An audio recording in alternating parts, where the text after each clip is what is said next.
일상을 살아가면서 무엇을 믿는가, 무엇을 의지하는가가 삶의 방향을 결정해 주는 것 같습니다.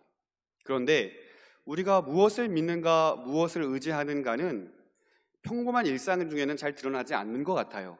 그러나 위기의 순간에, 삶의 곤고한 순간에, 극심한 어려움의 순간에 내가 믿는가, 내가 무엇을 의지하는가가 잘 드러나게 되는 것 같습니다. 오늘 본문을 보시면 무엇을 믿는가, 무엇을 의지하는가에 대한 시인의 고백이 절절하게 담겨져 있습니다. 다윗이 이스라엘의 왕으로 기름받은 후에 그가 평탄하게 왕의 직무를 감당할 수 없었습니다. 왜냐하면 질투의 화신이 되어버린 사울 왕의 추격을 받아야 했기 때문에 그렇습니다. 또 그가 사랑했던 그의 아들 압살롬에 의해서 그는 늘 피해 다니는 삶을 또한 살아야만 했습니다. 이러한 어려운 시간들, 이러한 힘겨운 시간들이 지나고 압살롬이 전쟁에서 죽게 되었고, 이윽고 다윗이 다시 왕좌에 오르게 되었고, 다윗의 대적이었던 사울의 가문이 정리되면서 이제 이스라엘의 내부적인 문제가 해결이 되었고, 그동안 물리치지 못했던 블레셋의 거인족들을 이 다윗의 용맹한 장수들과 함께 힘을 합쳐서 그들을 물리친 이후에 외부적인 문제들도 다 해결을 하게 됩니다. 그리고 나서 이 모든 전쟁에서 승리를 취하여 외부적인 문제들도 다 정리된 이후에 사무엘하 22장 1절에서는 하나님을 향한 감사와 찬송, 영광을 올려드리는 노래를 부르짖고 있습니다. 사무엘하 22장 1절 말씀 보시면요, 여호와께서 다윗을 모든 원수의 손과 사울의 손에서 구원하신 그날에 다윗이 이 노래의 말씀으로 여호와께 아뢰어. 아멘. 다윗이 마침내 내부적인 문제, 외부적인 문제를 다 해결하고 나서 이스라엘의 유일한 왕으로 우뚝 서 있을 그때에 하나님께 대하여 이 찬송의 시를 올려드리고 있어요. 한낱 목동에 불과한 사람을 왕으로 택하시고 마침내 왕위에 오르게 하신 하나님을 향하여 터져나오는 감사의 찬송시가 사무엘하 22장에서 펼쳐지고 있는 것입니다. 그런데 사무엘하 22장의 그 시편의 내용은 오늘 우리가 함께 읽어야 하는 시편 18편의 말씀과 거의 동일합니다. 거의 유사합니다. 사무엘하 22장이 하나님의 놀라운 승리를 맛보았던 젊은 다윗의 노래였다면, 우리가 함께 살펴볼 이 시편 18편 말씀은 다윗이 그 많은 시간들을 흘려보내고 나서 인생에 있어서 정말 잊지 말아야 할 중요한 한 가지를 깨달은 이후에 다시 한번 말씀을 수정하여 18편 말씀을 노래하고 있습니다. 자, 여러분, 시편 18편 머리말 한번 보시겠습니까? 1절 말고요, 그 위에 있는 머리말을 보시면 여호와의 종 다윗의 시, 인도자를 따라 부르는 노래, 여호와께서 다윗을 그 모든 원수들의 손에서와 사울의 손에서 건져주신 날에 다윗이 이 노래의 말로 여호와께 아뢰어 이르되. 자, 이 말씀은 사무엘하 22장 1절과 거의 유사합니다. 우리가 여기서 눈여겨볼 단어가 있는데요, 그것은 다윗 왕의 시가 아니라 누구의 시라고요? 여호와의 종 다윗의 시라고 기록하고 있습니다. 모든 원수를 무찌르고 이스라엘의 왕위를 다시 회복한 다윗 왕의 시가 아니라 여호와의 종 다윗의 시다라고 서문에서 선포하고 시작을 하는 것입니다.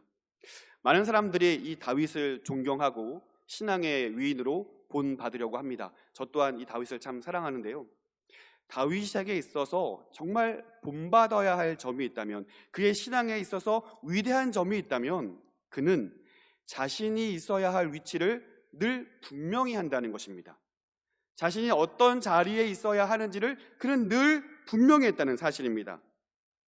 별, 해는 밤, 양들을 지키는 목자였을 그때에도, 이스라엘의 정점이었던 이스라엘의 왕으로 있은 바로 그때에도, 사울에게 추격을 받아서 늘 피난해야 했던 그 도망자의 삶을 살아가던 바로 그때에도 다윗은 자신의 위치를 분명히 했습니다. 여러분, 다윗을 보십시오. 그 모든 어려움의 시간을 극복하고 드디어 견고한 왕좌에 앉게 되었고, 치열한 전투를 승리로 이끌어서 나라를 견고하게 만들어 놓았습니다. 분명히 그에게는 공로가 있습니다. 그에게는 뛰어난 능력이 있고 백성들을 이끄는 리더십이 있습니다. 영성이 있고 그에게는 실력이 있습니다.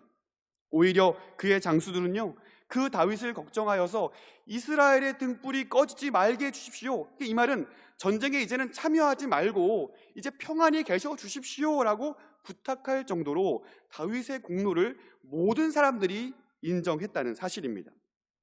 하지만 다윗은 여전히 그의 위치를 분명히 합니다.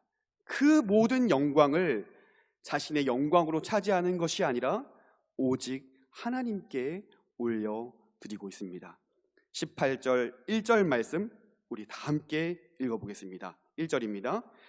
나의 힘이신 여호와여, 내가 주를 사랑하나이다. 아멘. 내가 이스라엘의 왕이 된 것이 누구의 힘이라고요? 하나님의 힘이다. 하나님의 힘이었노라. 그런 노래하고 있습니다. 오직 하나님이 도우시고 하나님의 힘으로 되었다라고 얘기하고 있어요. 그래서 사무엘하 22장에는 이 1절 말씀이 없어요. 18편 2절 말씀부터 노래가 시작이 됩니다. 사무엘하 22장에는 나의 힘이 되신 여호와여, 내가 주를 사랑합니다, 이 고백이 없어요. 그런데 18편 1절 말씀에 이 고백이 추가가 되는 것입니다. 삶의 여정을 맞춰가는 그 시점에서 결코 빼어놓을 수 없는 한 가지를 그가 깨달은 거예요. 많은 인생을 살아왔지만, 많은 것들도 경험해 보았지만 절대로 잊지 말아야 할 그 한 가지를 그가 깨달았고, 그것을 1절 9절로 추가하여 노래하고 있습니다. 18편 1절부터 50절까지의 내용, 이 많은 구절을 한 구절로 요약하자면 18편 1절의 말씀으로 요약할 수 있을 것입니다. 나의 힘이 되신 여호와여, 내가 주를 사랑하나이다. 사랑하는 성도 여러분, 오늘 우리도 다윗과 같이 어느 때에 있든지 나의 위치를 분명히 할 수 있게 되기를 간절히 소원합니다. 내가 한 것이 아니라 내가 그것을 할 수 있도록 하나님이 나에게 힘 주셨습니다, 고백할 수 있는 우리가 되었으면 좋겠습니다. 하나님께서 오직 나의 힘이 되어 주셨습니다. 다윗은 이 하나님을 알기에 이와 같이 그 하나님을 향해 고백할 수 있는 거예요.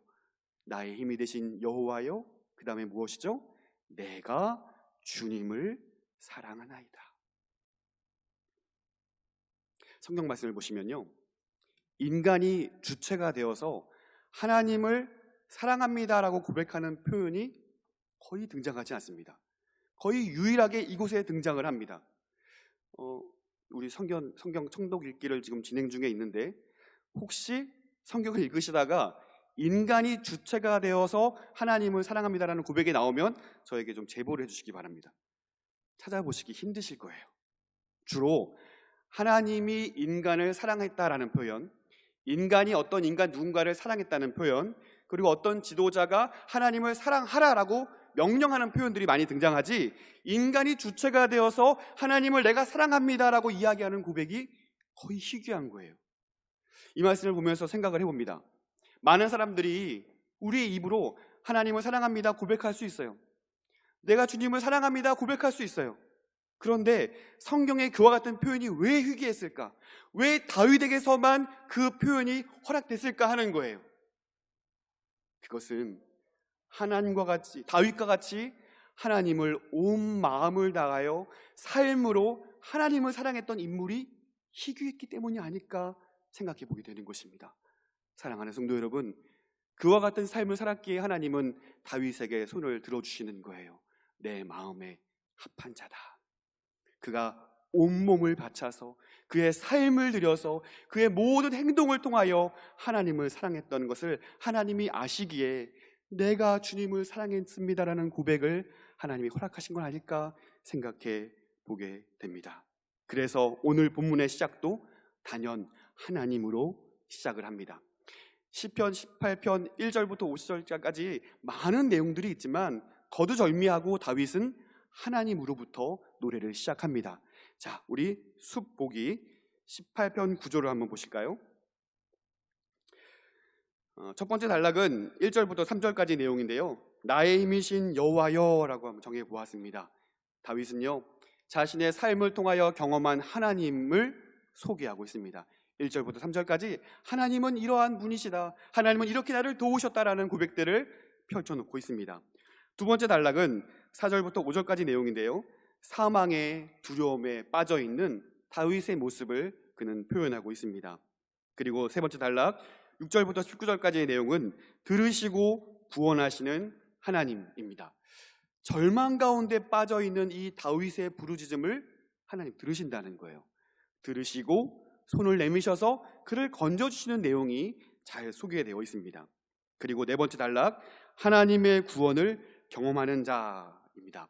20절부터 27절까지의 내용을 보시면 하나님의 능력을 경험하는 자들이 따로 있다는 거예요. 모든 자들이 하나님의 능력을 경험하는 것이 아니라 하나님의 능력, 하나님의 위대하심, 하나님의 구원을 경험하는 자들이 따로 있는데 그 사람들이 어떤 사람인가에 대해서 얘기하고 있습니다. 그리고 28절부터 42절까지의 내용은 반격입니다. 분명히 다윗은 사망의 두려움에 빠져 있었습니다. 하지만 그는 이제 와서 전혀 다른 사람으로 변모했습니다. 오히려 자신을 위험에 빠뜨렸던 그들을 향하여서 진군하는 힘과 능력을 얻게 된 그 다윗의 모습을 노래하고 있습니다. 그리고 여섯 번째 단락 43절부터 50절까지 내용은 승리의 하나님에 대해서 노래하고 있습니다.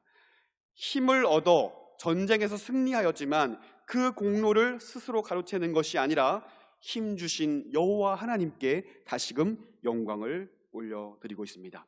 이제부터 나무보기 자세히 단락들을 보도록 하겠습니다. 첫 번째 단락은 나의 힘이신 여호와여입니다.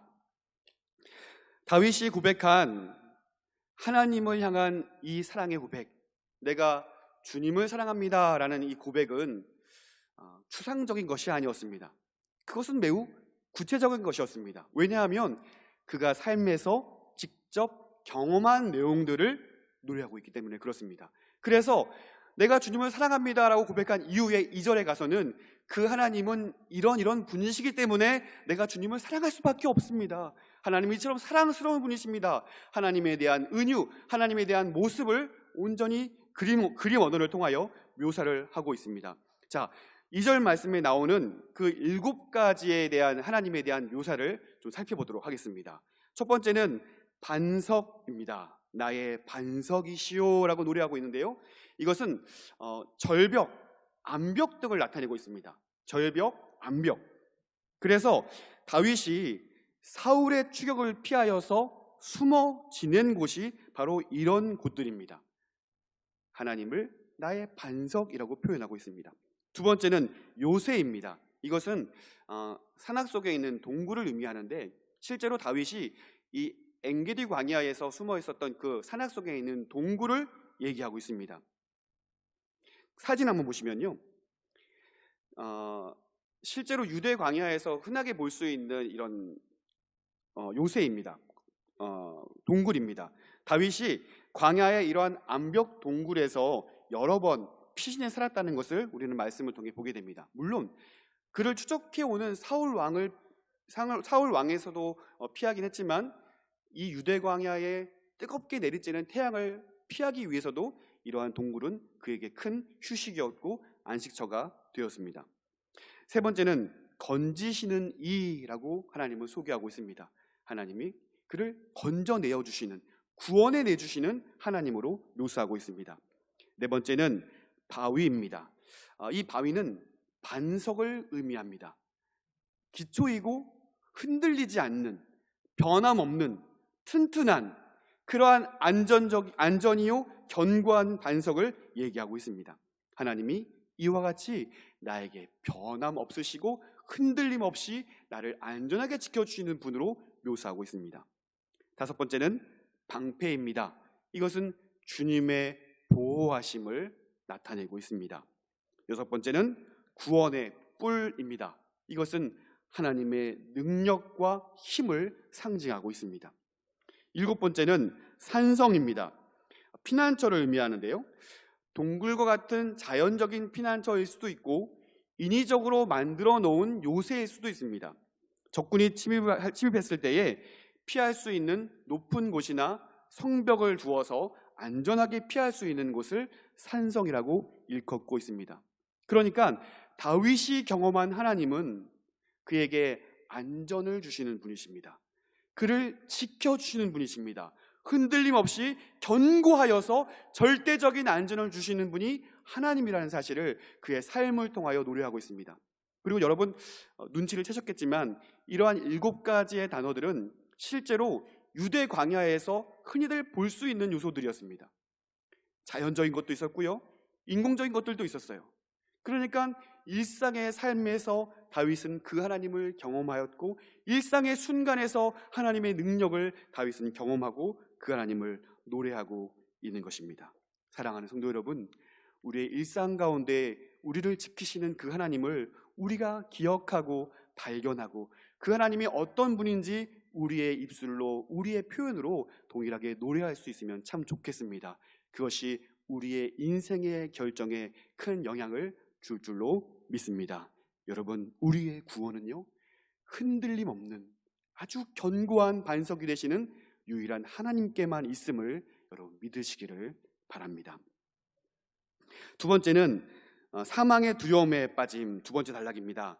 4절과 5절 말씀을 보시면요, 다윗은 그가 처했었던 그 곤고한 때를 추억하며 이렇게 묘사하고 있습니다. 4절과 5절 말씀을 보시면 사망의 줄, 불의의 창수, 수월의 줄, 사망의 올무, 이러한 표현들이 등장합니다. 마치 죽음의 사냥꾼이 이 다윗을 사냥하기 위해서 온갖 위협적인 무기들을 들고 와서 조금씩 포위망을 좁혀오면서 다윗의 목을 옥죄고 있는 듯한 표현을 그리고 있습니다. 그리고 5절 말씀 보시면 불의의 창수라고 얘기하고 있습니다. 이것은 원어적인 의미를 보면 파괴하는 홍수라는 의미입니다. 그를 집어삼키고 그를 완벽하게 수장하여서 완벽하게 박살내고 끝장내버리는 두려운 존재를 이야기하고 있는 것입니다. 다윗은 온갖 죽음의 위협으로 스올에 처하게 되었습니다. 그 스올이라는 것은 하나님과 분리된 곳입니다. 하나님의 도우심을 경험할 수 없는 완벽하게 분리된 공간입니다. 오늘 아침에 시편 142편 4절 말씀에 본 것처럼 다윗은 나를 아는 이도 없고 나의 피난처도 없고 나의 영혼을 돌보는 이도 없나이다. 이와 같은 철저한 고립을 마주하고 있는 것입니다. 우리 신자들도요, 이러한 철저한 고립을 누구나 다 마주하게 되는 것 같습니다. 이러한 일을 마주하지 않으면 좋겠지만 우리는 모두가 이러한 안타까운 일들을 맞이할 수밖에 없습니다. 누구라도 사망의 두려움에 빠지게 됩니다. 그와 같은 때에 어떤 이는 절망하여 낙심하여 하나님의 도우심을 의지하지 못한 채 영혼의 침륜으로 빠지기도 합니다. 그러나 다윗은 그와 같은 상황에 직면했을 때에 우리 신자들의 삶은 이뤄야 한다는 것을 분명히 우리에게 알려주고 있습니다. 바로 그때 결코 하나님의 백성을 포기하지 아니하시는 그 하나님의 은혜를 의지해야 한다고 우리에게 말해주고 있습니다. 이어지는 세 번째 단락을 보시면요, 6절부터 19절까지 내용인데요, 들으시고 구원하시는 하나님을 우리는 발견하게 됩니다. 자, 우리 다 함께 6절 말씀 한 목소리로 읽어보겠습니다. 6절입니다. 내가 환난 중에서 여호와께 아뢰며 나의 하나님께 부르짖었더니 그가 그의 성전에서 내 소리를 들으시며 그의 앞에서 나의 부르짖음이 그의 귀에 들렸도다. 아멘. 내 영혼이 스올에 빠져 있을 때에 나의 간절한 간구를 하나님께서 들으신다는 것입니다. 그의 성전, 하나님이 계시는 그 높은 곳에서 신자들의 이 간절한 부르짖음을 하나님께서 들으시고 그의 귀에 들렸다라고 선언하고 있습니다. 다윗은 포기하지 않습니다. 다윗은 희망의 끈을 놓지 않습니다. 아무리 그의 상황이 스올에 빠져 있고 사망의 두려움에 처했다 할지라도 반드시 들으시는 하나님의 능력을 그는 의지하여 그곳에서도 하나님을 향하여 뜨겁게 부르짖고 기도하고 있습니다. 하나님이 그의 귀에 간절한 기도에 응답하신다는 것입니다. 지난 금요기도회 시간에 우리 신앙의 선배들이 이 기도, 간절한 부르짖음, 간절한 기도를 이렇게 표현했다라는 담임 목사님의 말씀이 제 가슴에 좀 남아 있습니다. 그 간절한 기도를 우리의 신앙의 선배들이 이렇게 표현합니다. 기도의 화살을 쏘자, 기도의 화살을 쏘자. 날아다니는 새들을 지나 공중 곳에 잡은 자들의 유혹을 지나 은혜의 보좌에 닿을 때까지 기도의 화살을 쏘자, 기도의 화살을 쏘자. 간절하게 그 하나님을 향하여 부르짖는 그 신자들의 간절한 기도, 하나님이 들으시고 응답하심을 여러분 믿으시기를 바랍니다. 여러분, 하나님께서 그 기도를 응답하시고 어떻게 하시나요? 들으시고 듣기만 하시고 가만히 계시나요? 그러지 않으신다는 거예요. 기도를 들으시고 그 보좌에서 일어나셔서 곤고에 처해 있는 신자들을 향하여 다가오셔서 그 구원의 손길을 내밀어 주심을 여러분 믿으시기를 바랍니다. 하나님이 등장하시는 거예요. 하나님의 현현을 성경은 기록하고 있습니다. 7절부터 15절까지의 내용을 보시면 하나님이 이와 같은 모습으로 등장하시는 것을 우리는 보게 됩니다.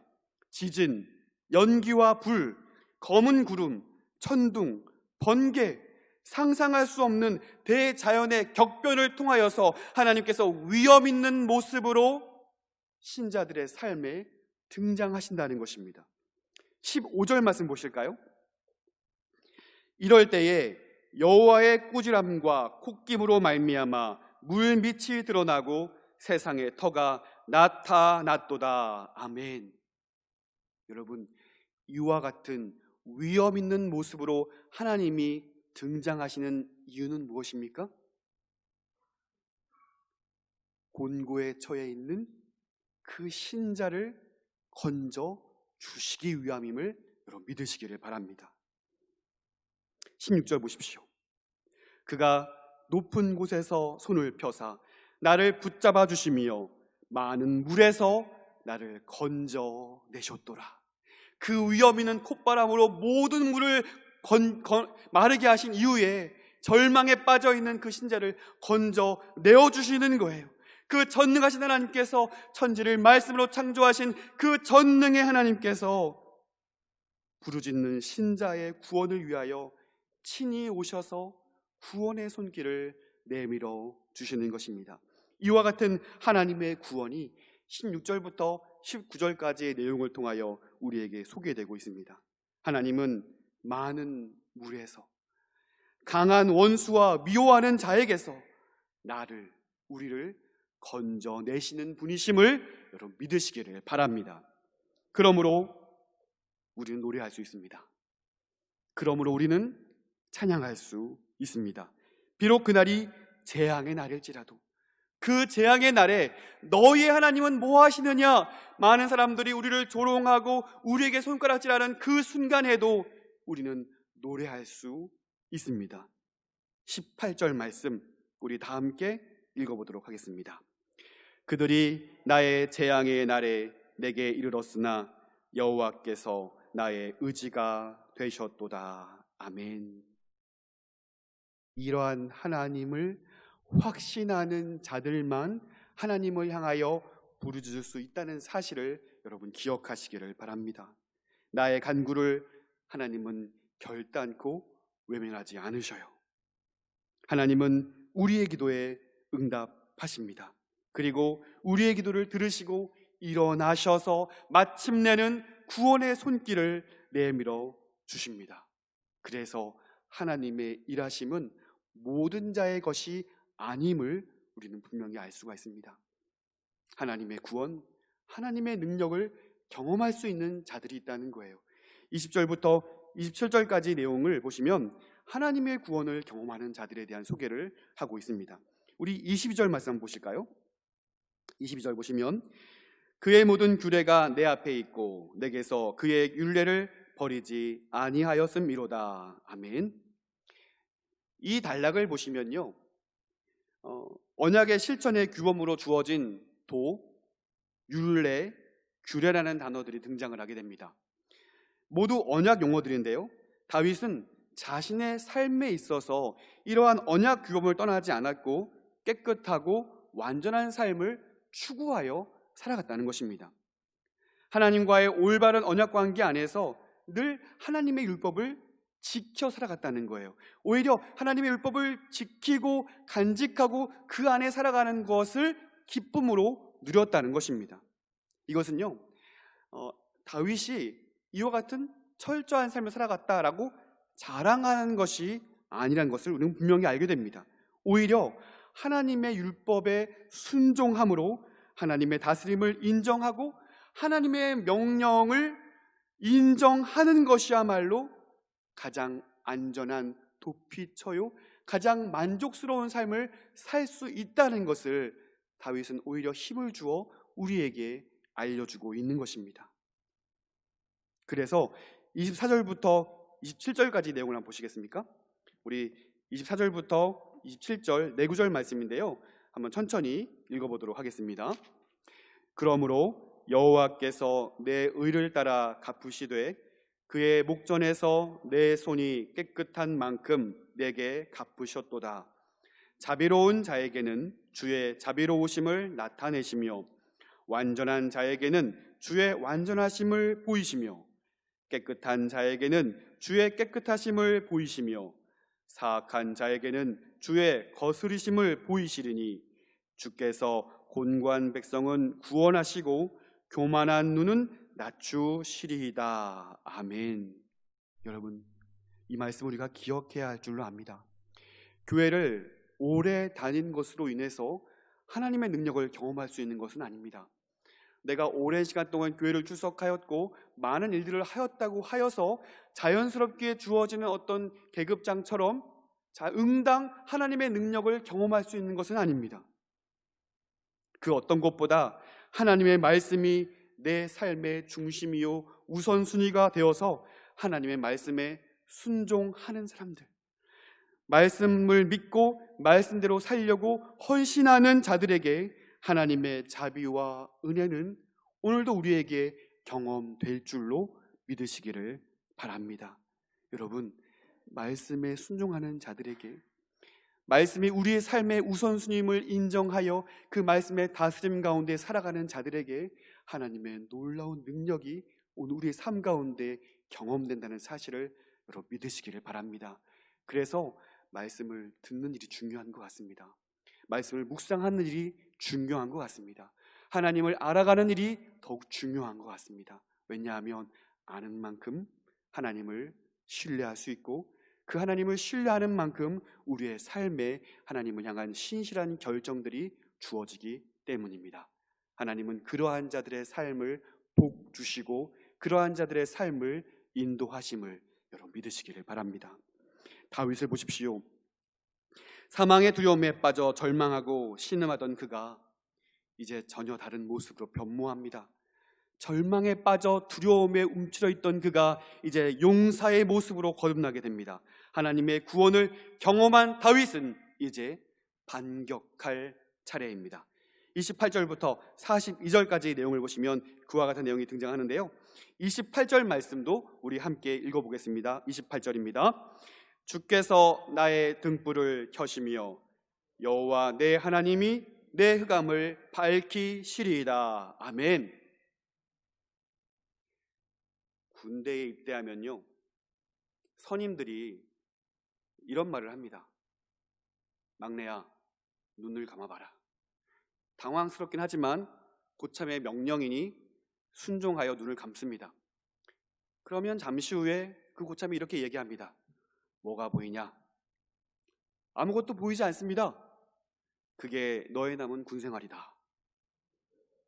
무서운 거예요. 무서운 거예요. 여러분, 실제로 눈을 감고 한 10m만 한번 걸어가 보시겠어요? 두려워요. 앞에 내가 아무것도 없는 걸 확인했음에도 불구하고 눈을 감는다는 것은, 아무것도 보이지 않는다는 것은 참 두려운 일입니다. 그런데요, 하나님이 나의 등불이 되신다는 거예요. 그 모든 어두움을 밝혀주신다는 거예요. 내 흑암을 밝히시리이다 라고 말씀하고 있습니다.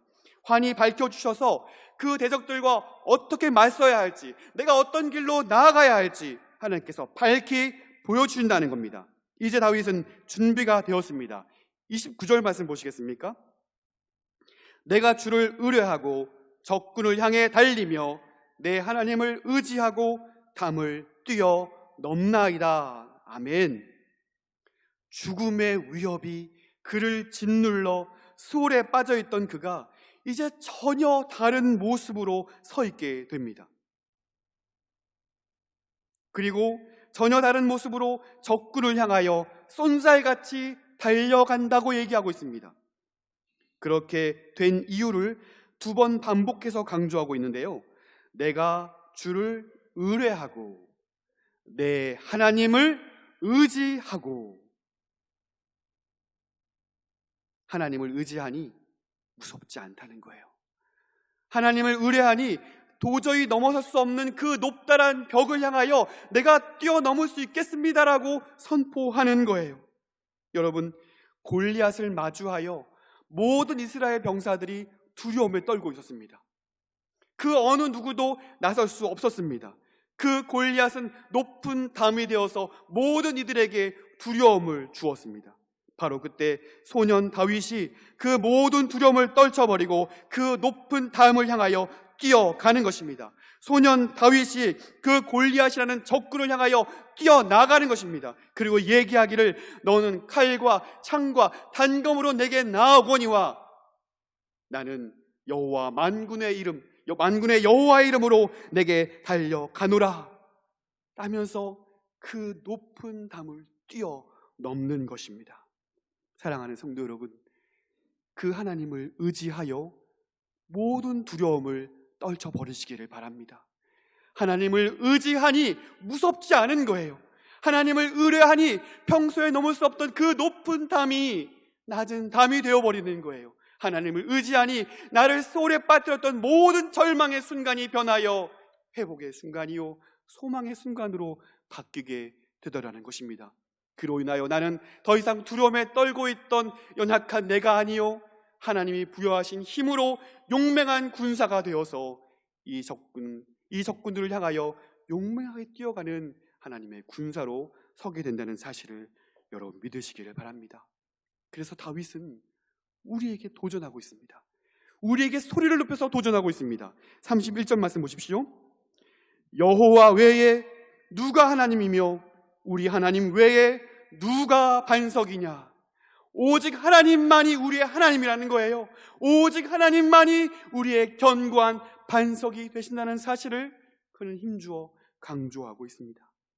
이 하나님께서 모든 두려움 앞에서 하나님만을 의지하는 자들에게 무엇을 허락해 주시나요? 32절부터 그 내용들이 쭉 나오는데요, 먼저는 띠를 띄우신다 라고 말합니다. 하나님이 나에게 강함을 주신다는 거예요. 군사들에게 있어서 이 허리를 띈다는 것은 행동의 자유를 얘기하는 거예요.